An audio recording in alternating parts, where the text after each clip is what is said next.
Hello guys, तो welcome to my mini blog. तो guys हम सुबह सुबह पेट्रोल डलवा के निकल जाते हैं हम साइड पे। तो ये गंगाना का है गाइस।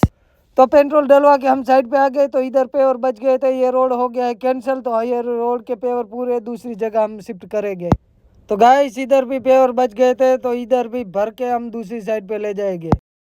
तो गाइस ये जो ट्रैक्टर फंस गया है ना, वो मेरा ही कांड है। तो हमने क्या डायरेक्ट जीसीबी बुला ली। जीसीबी बुला के ये देखो अपना जीसीबी आ गया, ट्रैक्टर निकाल रहा है बाहर। टायर भी बुला लिया, टायर भी नहीं था। और मेरा ड्राइविंग तो ऐसा ही है, कहीं भी घुसा देता हूँ, बस घुसाने की जगह मिलनी चाहिए बस। तो ये अब निकल भी गया अपना, बस हो गया काम। तो गाइस देखो गाइस, बाद में हम दूसरी साइड पे आ गए थे, उधर भी पेवर बचे थे, तो उधर भी साला भरना पड़ा ट्रैक्टर।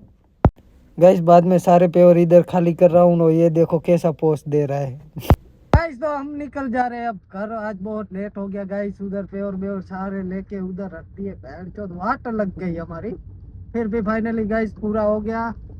कल थोड़ा रिपेयरिंग करके परसों से काम चालू करेंगे गाइस, भूसी भूसी डलवा के गाइस। तो ऐसे ही बने रही हमारे चैनल पे गाइस। तो लाइक शेयर करना ना भूले। यूट्यूब पे नए गाइस, यूट्यूब पे सब्सक्राइब कर लो गाइस। ये हमारा आ गया वर्षा मेडिना का गाइस। अब यहाँ से हमारा घर पास में ही पड़ता है, यहाँ से घर में निकल जाएंगे गाइस। Love you guys.